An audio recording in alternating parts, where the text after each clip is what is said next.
बिरसा कृषि अनुसंधान चाकी व राष्ट्रीय ग्रामीण विकास बैंक नाबार्ड द्वारा 2 दिवसीय प्रशिक्षण कार्यक्रम हुआ संपन्न। स्वयं सहायता समूह की कई महिलाओं ने प्रशिक्षण कार्यक्रम में हिस्सा लेकर खुद को किया सशक्त। प्रशिक्षण के दूसरे दिन जिला कृषि पदाधिकारी सहित जिला विकास प्रबंधक व बैंकों के वित्तीय सलाहकारों ने समूह की महिलाओं को कई मामलों में किया जागरूक। तो वहीं सामाजिक सुरक्षा को लेकर बैंकों द्वारा चलाए जा रहे बीमा योजनाओं के बारे में महिलाओं को विशेष रूप से किया गया जागरूक। केंद्र सरकार द्वारा चलाए गए अमृत महोत्सव कार्यक्रम के जरिए मेरी मिट्टी मेरा देश के तहत प्रशिक्षणार्थियों के बीच पौधों का किया गया वितरण। प्रशिक्षण समापन के उपरांत जिले के अधिकारियों ने छेड़ाबाद स्थित चंदन बागवानी में सामूहिक रूप से वृक्षारोपण कर चल रहे 2 दिवसीय प्रशिक्षण शिविर का किया समापन। आइए देखते हैं अब खबरें विस्तार से व कार्यक्रम की ground reporting the news regulation संस्थापक अजय सिंह के साथ। खबर पलामू जिले के चैनपुर प्रखंड अंतर्गत चेड़ाबार से है, जहां राष्ट्रीय कृषि और ग्रामीण विकास बैंक पलामू के जिला विकास प्रबंधक सालीन लकड़ा के नेतृत्व में आयोजित 2 दिवसीय प्रशिक्षण शिविर के आज दूसरे दिन भी कई जनोपयोगी व महत्वपूर्ण विषयों की जानकारियां दी गई। दूसरे दिन का प्रशिक्षण शुरू करते हुए भारतीय स्टेट बैंक पलामू जिला वित्तीय सलाहकार अभय अग्रवाल ने कहा कि भारत के बैंकों में कैश की सभी लेन देन इंटरनेट के माध्यम से किया जा रहा है। इसके बावजूद भी लोग ठगी के शिकार हो जाते हैं। इस इलेक्ट्रॉनिक जमाने में लोग ठगी से कैसे बच सकते हैं, इस पर उन्होंने विस्तार पूर्वक जानकारियां साझा किया। तो वहीं ग्रामीण बैंक जिला सलाहकार कमलेश मिश्रा ने सामाजिक सुरक्षा के मद्देनजर बैंकों द्वारा किए जा रहे कई बीमा योजनाओं से कैसे पूर्णतः लाभान्वित हो विस्तार पूर्वक चर्चा किया। प्रशिक्षण शिविर कार्यक्रम को जिला कृषि पदाधिकारी शैलेंद्र कुमार ने किसानों को कृषि से संबंधित एक से बढ़कर एक योजनाओं एवं खेती के लिए बीज, खाद व अत्यधिक उपकरणों के उपयोग कर विधिवत खेती करने की सलाह दी। आपको बताते चले, यह प्रशिक्षण शिविर का आयोजन पलामू जिले के मशहूर कृषक ताकेश्वर प्रसाद सिंह द्वारा व्यवस्थित चंदन बागवानी के परिसर में आयोजित किया गया, जिसका लाभ प्रशिक्षण में उपस्थित सभी स्थानीय महिला सहित स्वयं सहायता समूह की महिलाओं ने प्रेरणा स्वरूप प्रशिक्षण हासिल किया। वहीं कार्यक्रम समापन के उपरांत सभी प्रशिक्षणार्थियों के बीच पौधों का वितरण करते हुए उनके उज्जवल भविष्य की कामना की गई। आइए देखते हैं प्रशिक्षण शिविर से ground reporting the news revolution संस्थापक अजय सिंह के साथ। देखना शुरू कर चुके हैं द न्यूज रेवोल्यूशन और इस वक्त मैं चैनपुर प्रखंड के चेड़ाबार गांव में स्थित हूं, जहां पर आप सभी जानते हैं एक मशहूर किसान हैं तारकेश्वर प्रसाद जी, जिनका बागवानी यहां पे फेमस है आम के बागवानी के लिए, और भी कई सैकड़ों पौधे यहां लगाए गए हैं और पूरे पलामू प्रमंडल में इनका चर्चा लगातार होता रहा है। और आज हमारे बीच जितनी भी महिलाएं हैं जो स्वयं सहायता समूह से जुड़ी हुई हैं, उनको प्रशिक्षण के लिए, चाहे वो खेती-बाड़ी से हो या फिर बागवानी को लेकर, जिले के कई पदाधिकारी यहाँ उपस्थित हैं, जिसमें हॉर्टिकल्चर से जिले के पदाधिकारी शैलेंद्र कुमार जी उपस्थित हैं, डॉक्टर शैलेंद्र कुमार जी, और साथ ही साथ नाबार्ड से जिला विकास प्रबंधक सालीन लकड़ा जी उपस्थित हैं, और भी कई पदाधिकारी यहाँ उपस्थित हैं, जैसे पूर्व LDM जो SBI के हैं अनुकरण तिर्की जी हैं, वित्तीय सलाहकार ग्रामीण बैंक के जो है आपके कमलेश मिश्रा जी उपस्थित है, वित्तीय सलाहकार SBI के आपके अभय अग्रवाल जी उपस्थित है। सारे लोगों से मैं एक एक करके बात करने का प्रयास करूंगा और उनसे जानने का प्रयास करूंगा कि इस प्रशिक्षण का उद्देश्य क्या है और इस प्रशिक्षण से महिलाएं कितने लाभान्वित होंगे। आइए देख रहे थे 2 दिवसीय प्रशिक्षण का ग्राउंड रिपोर्टिंग। और अभी जैसा कि मैंने आपको बताया कि कल से जो ये प्रशिक्षण स्टार्ट हुआ था और आज जो कृषि अनुसंधान केंद्र चाकी और नाबार्ड के संयोग से ये जो कार्यक्रम चलाए जा रहे थे, हमारे बीच देखिए जिला कृषि पदाधिकारी हैं शैलेंद्र कुमार जी, बागवानी स्पेशलिस्ट जो है हॉर्टिकल्चर से। मैं उनसे बात करने का प्रयास करूंगा कि आज ये जो प्रशिक्षण का अंतिम दिन है उसमें आप उपस्थित हुए और क्या क्या सलाह आप महिलाओं को दी है, जो स्वयं सहायता समूह के लोग हैं उनको क्या क्या सजेशन आपने दिया। मैंने कोशिश की है कि संपूर्ण कृषि जो है इंटीग्रेटेड फॉर्म में कैसे करना है, वही कोशिश मैंने की है इन लोगों को देने की।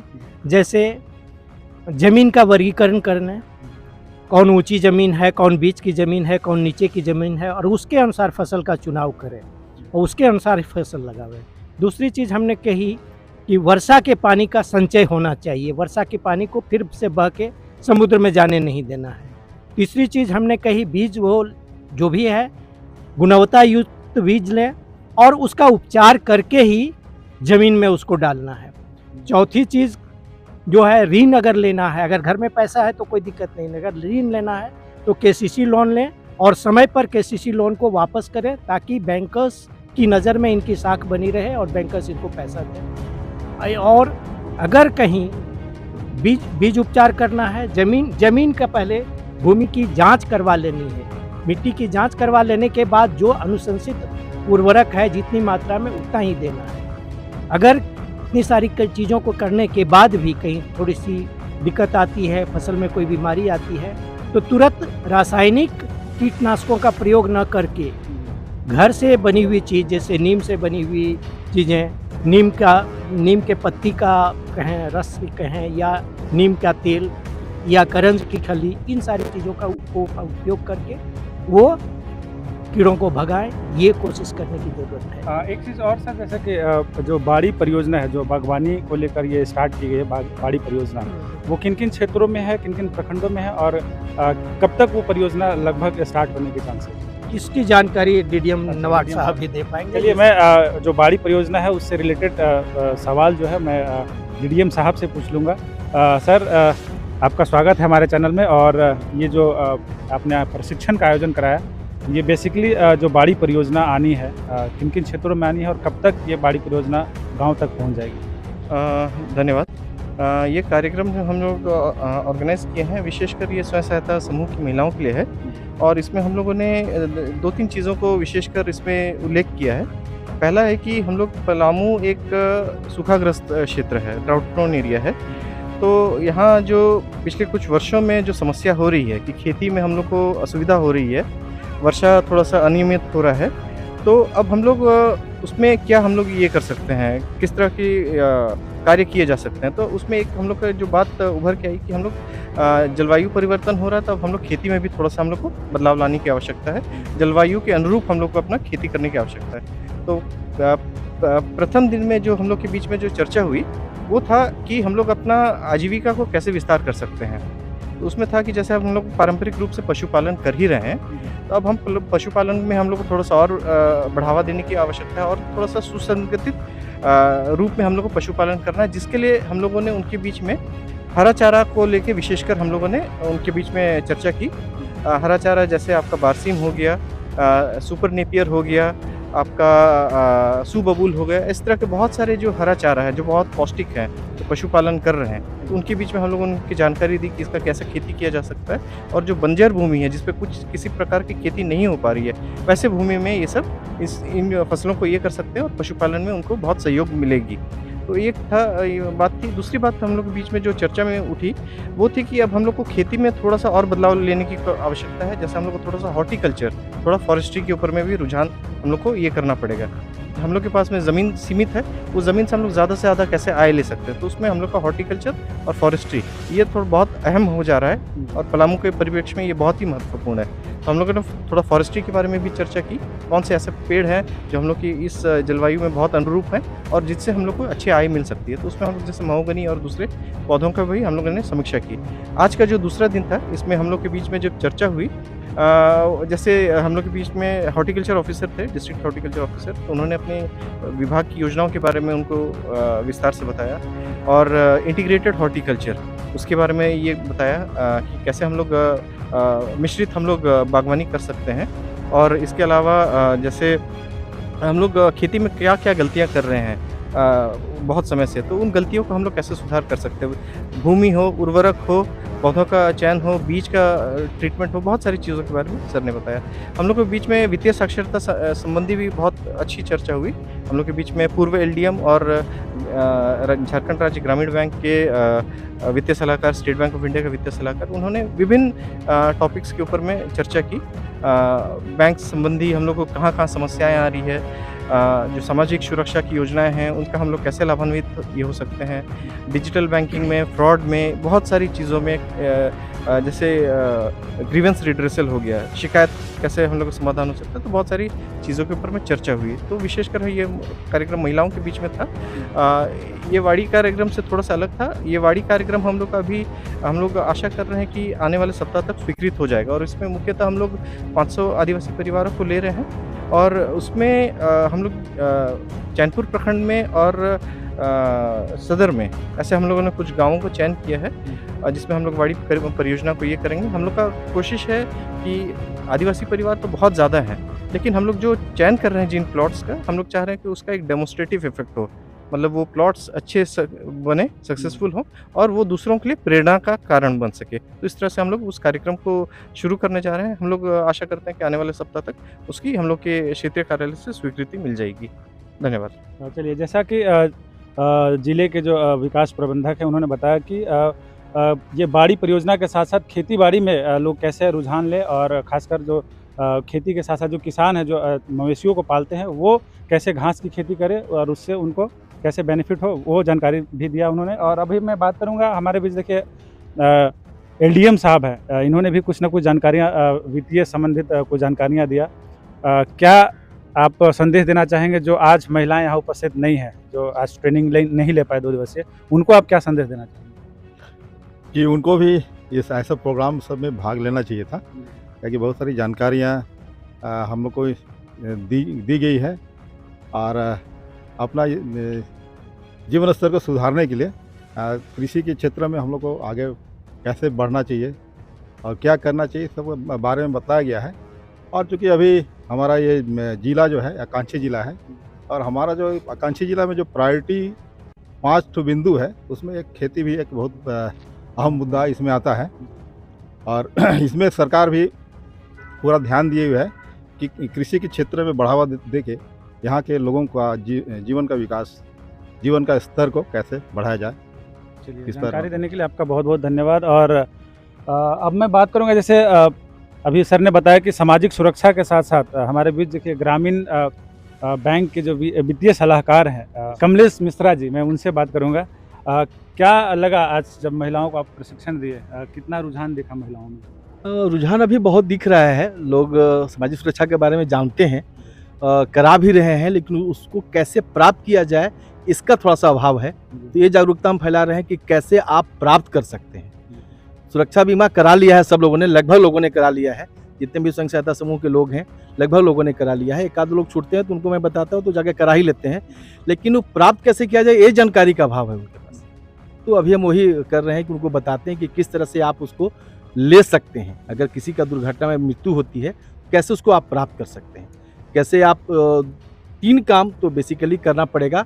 एक एफआईआर करना पड़ेगा, पोस्टमार्टम रिपोर्ट लेना पड़ेगा और मृत्यु प्रमाण पत्र। ये 3 पेपर तो कंपलसरी है, क्योंकि जब तक ये 3 पेपर नहीं होगा आपको सुरक्षा बीमा का फायदा नहीं मिल पाएगा, क्योंकि यही बताता है कि दुर्घटना हुई है और दुर्घटना में कैसे दुर्घटना हुई है। क्योंकि हो सकता है जहर खा के मर जाए, हो सकता है शराब पी के गाड़ी चला रहे हो, तो वैसे समय में हमें दुर्घटना बीमा नहीं मिलता है। लेकिन अगर सांप ने काटा हो या दुर्घटना घटी हो, सही में दुर्घटना घटी हो, तो वैसे आकस्मिक मृत्यु हो तो उसमें भी नेचुरल डेथ में नहीं मिलता, उसमें इसमें मिलता है, जीवन ज्योति बीमा योजना के तहत मिलता है। तो दोनों अलग अलग है और दोनों कराने के बाद अगर दुर्घटना होती है तो दोनों का फायदा 4 लाख रुपए के रूप में मिलता है और नहीं तो 2 लाख रुपए का फायदा। चलिए, हमारे भी देखिए वित्तीय सलाहकार में 2 पर्सन थे यहाँ पे। अभी मैं बात करूँगा, अभय अग्रवाल जी हमारे बीच उपस्थित हैं। आपने वित्तीय जो व्यवस्था के बारे में या फिर जो उसका मैनेजमेंट है वो काफ़ी अच्छी जानकारी आपने दिया। जैसे अभी सर ने बताया कि कुछ ऐसा सामाजिक सुरक्षा के तहत जो मिलता है उनको मुआवजे या फिर जो भी एक तरीके से कहिए भुगतान होती है, जो बीमा की राशि होती है, कहीं ना कहीं बैंक में महिलाएं हैं जो जाती हैं लेकिन उनको कुछ ना कुछ कठिनाइयाँ आती है कि किन किन बातों का विशेष ध्यान देना होगा उनको?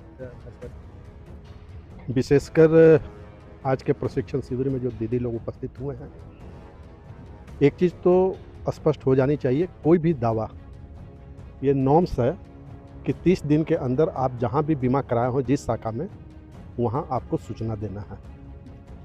दूसरी चीज़, हो सकता है कि जानकारी के अभाव में आपको कागज़ मिलने में कुछ समस्या हो रही हो, तो आप उसके लिए संबंधित बैंक के शाखा प्रबंधक, उस पंचायत के पंचायत सचिव, मुखिया और संबंधित ब्लॉक के बीडीओ को निर्देशित किया गया है कि वो आपके कार्य में सहयोग करें।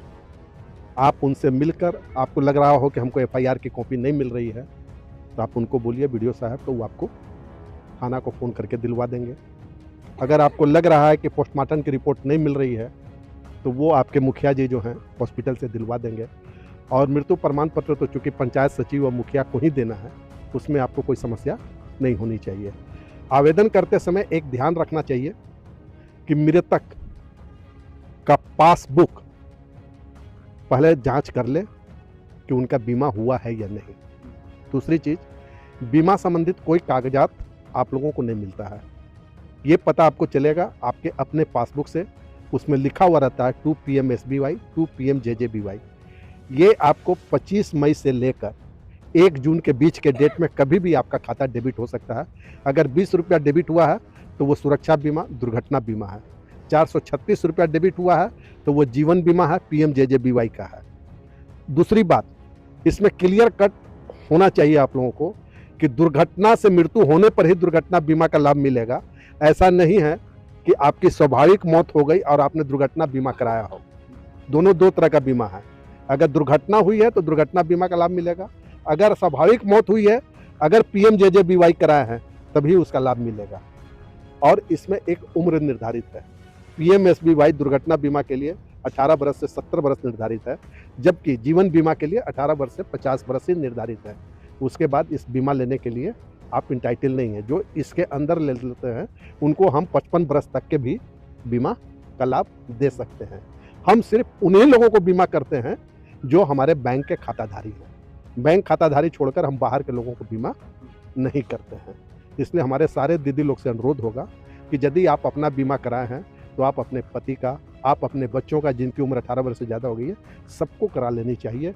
ये सामाजिक सुरक्षा के तहत देश के प्रधानमंत्री का एक महत्वपूर्ण योजना है। देखा जाता है अक्सर कि छोटी मोटी राशि के लिए जब दुर्घटना घटती है तो लोग डेड बॉडी लेकर सड़क जाम कर देते हैं। प्रशासन के विरुद्ध लोग नारेबाजी करते हैं। प्रशासन आते हैं, थानेदार आते हैं, तब क्या होता है, उनको 20,000 रुपये की 6 महीने की राशन दी जाती है और एक आवास वगैरह देने की बात की जाती है। लेकिन ये घोषणा है, तत्काल में उनको 20,000 रुपये मिलता है, बाकी ना राशन मिल पाता है और ना उनको आवास मिल पाता है। तो ये छोटी सी राशि के लिए आप पूरा दिन भर रोड जाम किए हुए हैं और मात्र 20 रुपया देकर आपको 2 लाख रुपया। अब आप सोच लीजिए, आप जैसे आप लोग दीदी लोग को एक जानकारी और होनी चाहिए, जिस प्रकार आप लोग बैंक में अपना खाता खुलवाए हुए हैं, सारे लोग दीदी लोग का बैंक में खाता है, बचत खाता है, आप उसमें नॉमिनी दिए हुए हैं। नॉमिनी क्यों दिए हुए हैं? नॉमिनी इसलिए दिए हुए हैं कि हमारे नहीं रहने पर वो हमारे पैसे का उत्तराधिकारी, हमारे नॉमिनी व्यक्ति, जो नामित व्यक्ति है वो होगा। उसी प्रकार आप ये सोच के चलिए कि हम ये 20 रुपये में या 436 रुपये में एक छतरी अपने परिवार को दे के जा रहे हैं। सबसे बड़ी बात है कि ये राशि आपकी ज़िंदगी के लिए नहीं है। ये राशि का भुगतान आपके ज़िंदगी के बाद आपके परिवार के, आपके नामित व्यक्ति को ही मिलेगा। जो आपका लड़का हो, आपका पति हो, आपका भाई हो, आपका बहन हो, जो भी हो, वो कहेगा कि हाँ हमारे मम्मी या जो भी हो, जो नहीं रहे तो हमारे लिए इतना करके गए हैं। ये उनके लिए है, तत्काल राहत देने की बात है। और आजकल इसके लिए बैंक में पोर्टल है, पोर्टल के ऊपर दावा डाला जाता है और जब दावा कर दिया गया तो 3 से 4 दिन में पेमेंट भी नॉमिनी व्यक्ति को आता है। दावा मिलने में कोई विलंब नहीं है। विलंब है आपके तरफ से कि आप दावा नहीं कर रहे हैं समय पर। ये मेरा है। दूसरा चीज़ है जो आजकल RBI की तरफ से एक चला है, उद्गम, ये ऐप निकला हुआ है, वो वैसे लोगों के लिए है जो 10 वर्ष या 10 वर्ष से ज़्यादा जिनका बैंक में खाता है और इनऑपरेटिव है, वो पैसा जो रिजर्व बैंक के पास चला गया है, वो उस पैसे को मंगाने के लिए इस ऐप के द्वारा क्लेम कर सकते हैं। तीसरी चीज़ मैंने ये भी कहा था कि जो CSP हैं या प्रज्ञा केंद्र हैं, जहाँ से आप लोग केस का लेन देन करते हैं, वो जस्ट एक स्मॉल बैंक के रूप में आपको दिया गया है। उसमें किसी भी तरह के ट्रांजैक्शन में, चाहे नकदी राशि का निकासी हो या नकदी राशि जमा कर रहे हो, उसमें कभी भी कोई शुल्क का भुगतान नहीं करना है। ऐसा रिजर्व बैंक का निर्देश है। अगर कोई पैसा मांगते हैं तो आप सीधे अपने शाखा को कंप्लेन करें या जिला अग्रणी प्रबंधक को आप सूचना दें। धन्यवाद। जानकारी देने के लिए आपका बहुत बहुत धन्यवाद। और अब मैं बात करूंगा जो यहाँ 2 दिवसीय प्रशिक्षण शिविर में जो भाग लिए हैं दीदी लोग, जो स्वयं सहायता समूह की दीदियाँ हैं, उनसे मैं बात करूंगा कि क्या ये 2 दिवसीय प्रशिक्षण में क्या लाभ आप लोगों को मिला। आपका नाम? रीना देवी हो। क्या प्रशिक्षण से क्या आपको बेनिफिट्स मिला? सर लोग आए, जिले से अधिकारी लोग, क्या प्रशिक्षण में अच्छा लगा? बहुत तरह से जानकारी मिला। क्या सबसे अच्छा क्या लगा आपको? सबसे अच्छा तो मतलब जितना भी बात बोले बहुत अच्छे बोले, लेकिन हम लोग को जो जानकारी नहीं था वो जानकारी हम लोग को मिल गया। जैसे मैं कि मतलब मवेशी हो, गाय बकरी हो, उन लोग के चारा के बारे में भी जानकारी मिला। और सर लोग बैंक के भी आए थे तो बैंक के बारे में बताए।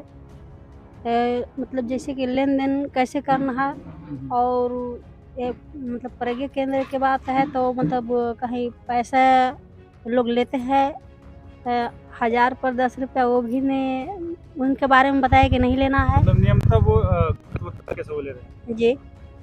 तो इसके बारे में भी जानकारी मिला, और मतलब जितने भी किस तरह से मतलब लगाना है खेती बाड़ी, और मतलब लाइन से भी लगाना है, और बीज उपचार के बारे में भी जानकारी दी है, और जैसा भी मतलब गाछ वृक्ष वो जो अच्छे अच्छे क्वालिटी के बताए महोगनी के बारे में, वो सब पौधा लगाइए, और ऐसा मतलब बंजर जमीन जो जहाँ है उसके में मतलब लगा सकते हैं और फ़ायदा भी उठा सकते हैं, इसके बारे में भी जानकारी दी है, और बहुत सारे जानकारी दी है। चलिए, जैसा कि बता रहे हैं दीदी कि पलामू खासकर सूखाग्रसित क्षेत्र होता है, और यहाँ कैसे बंजर भूमि में भी किस प्रकार से खेती किया जा सकता है या किस प्रकार से घास या पौधा उपजाया जा सकता है, उसके बारे में जानकारियाँ हासिल किया। हमारे बीच स्वयं सहायता समूह की एक और दीदी है, मैं उनसे बात करूँगा। सुषमा, क्या प्रशिक्षण से आज सीख मिला आप लोगों को? बहुत कुछ आज हमको सीख मिला। क्या आपने जो सखी हैं आपके, जो स्वयं सहायता समूह की जो महिलाएं हैं, उनको आप क्या जाकर बताएंगे? यही बताएंगे कि मतलब हर घर में बीमा होना चाहिए, जी। और जो बीमा है से मतलब एक 12 रुपया वाला था तो 20 रुपया वाला हो गया, एक वो कराना चाहिए, और ये 436 वाला ये भी कराना चाहिए कि ताकि हमको कोई भी दुर्घटना हो तब मतलब दोनों तरफ से पैसा मिल जाए, और मगर एक दुर्घटना होके जो मतलब नहीं मतलब अथी दुर्घटना नहीं होके, अब मृत्यु ऐसी होके उसमें भी पैसा मिल जाए। चलिए, तो मतलब फाइनेंशियली कैसे लोगों को सेफ रहना है उसके बारे में जानकारी आपने हासिल किया। और आप देख रहे थे द न्यूज़ रेवोल्यूशन, और अभी जो कार्यक्रम का अगला जो कार्यक्रम है जो पौधारोपण का, वो क्यों कराया जा रहा है, अभी डीडीएम सर ने हमें बताया कि जो भारत सरकार का जो अमृत महोत्सव जो अभी चल रहा है उसके तहत ये मैसेज देना है पूरे क्षेत्रवासियों को या पूरे ग्रामीणों को, पूरे महिलाओं को, जो खासकर जो स्वयं सहायता समूह के महिलाएं हैं उनको, कि घर घर में जाके कम से कम एक पेड़ अवश्य लगाएं। चूँकि आप देख रहे हैं खासकर ये पलामू जो सुखाड़ ग्रसित क्षेत्र है, तो पौधे लगेंगे तो बारिश होने की संभावना आवश्यक बनी रहेगी। इसको लेकर के ये पौधे वितरण का कार्यक्रम भी चलाया गया, जो भारत सरकार की एक अच्छी पहल भी है। ये काफ़ी चर्चित व्यक्ति भी हैं, और इस बागवानी के लेके पूरे ज़िले में इनकी चर्चा होती है। मैं बात करना चाहूँगा टीपी सिंह जी, तारकेश्वर प्रसाद सिंह जी से। क्या लग रहा है, आप इतना लोगों को आज 2 दिवसीय प्रशिक्षण में सभी लोगों को कुछ न कुछ ज्ञान अर्जित करवाया, आपके तरह और किसान कैसे आगे आए और इस तरीके की बागवानी खड़ा करे? लगता है उम्मीद कि आपकी तरह लोग आपको फॉलो करके लोग बढ़ेंगे आगे?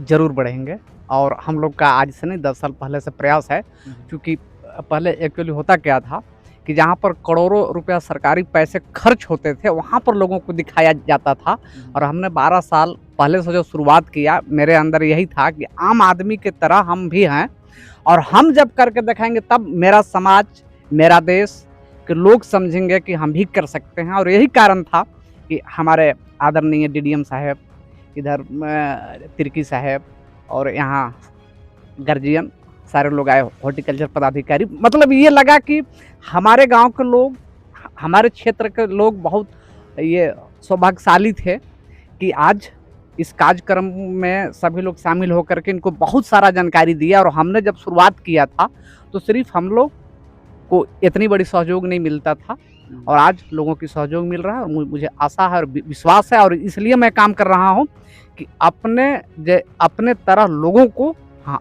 बनाने का मेरी पूरी प्रयास है। और आज से नहीं, आप देखें हैं कई कार्यक्रम में अपने कमाई से भी हमने लोगों को पौधा दिया है, और हर एनी टाइम मेरी प्रयास है कि हम जितना सक्षम हैं उतना हम हर समय अपने किसान भाइयों को, बहनों को, लोगों को हम मदद करते रहेंगे। आपको समझना पड़ेगा कि अपनी संपत्ति है, ये मेरे पैसा से बना है। जैसे अभी आप देखिए ना कि नरेगा में अरबों रुपए खर्च हो रहे हैं, लेकिन जाके देखें ना 10 को पौधा नहीं मिलेगा। अब वहाँ क्या है कि बड़े लोग सिस्टम से उसको आपको सिर्फ मजदूरी दे देगा 100-200 रुपया, और सारा पैसा कहाँ चला जाएगा? तो पौधा के जो टेंडर लेते हैं उनके पास, जो रासायनिक खाद बेचते हैं उनके पास, आपका पैसा वहाँ पर हनन हो रहा है। सब सारी बातों पर आपको ध्यान देना होगा और अपनी संपत्ति को स्वयं रक्षा करना होगा, अपने धन को स्वयं रक्षा करना होगा, तब आप विकास कीजिएगा। यही चीज़ मेरा कहना है। चलिए, बहुत अच्छी जानकारी इन्होंने दिया। जैसा कि आप सभी जानते हैं, भारत एक कृषि प्रधान देश है और आज यदि भारत की अर्थव्यवस्था कहीं ना कहीं टिकी हुई है तो वो भारत के कृषि के ऊपर है और लगभग 80% जो है अर्थव्यवस्था भारत की वो कृषि पर ही आधारित है। इसलिए आप सभी कृषकों को हमारी ओर से, हमारे चैनल की ओर से ढेर सारी शुभकामनाएं। और आप यहाँ से जो प्रशिक्षण लेके जा रहे हैं, जो माताएं हैं, जो बहनें हैं, उनको भी ढेर सारी शुभकामनाएं और जाकर इस प्रशिक्षण का लाभ अपने आप से उठाएं और देश के जो अमृत महोत्सव है उसमें आप सहयोग करें। आप देख रहे थे द न्यूज़ रेवोल्यूशन। मैं अजय कुमार सिंह अपने सहयोगी संवाददाता रोशन कुमार सिंह के साथ। धन्यवाद।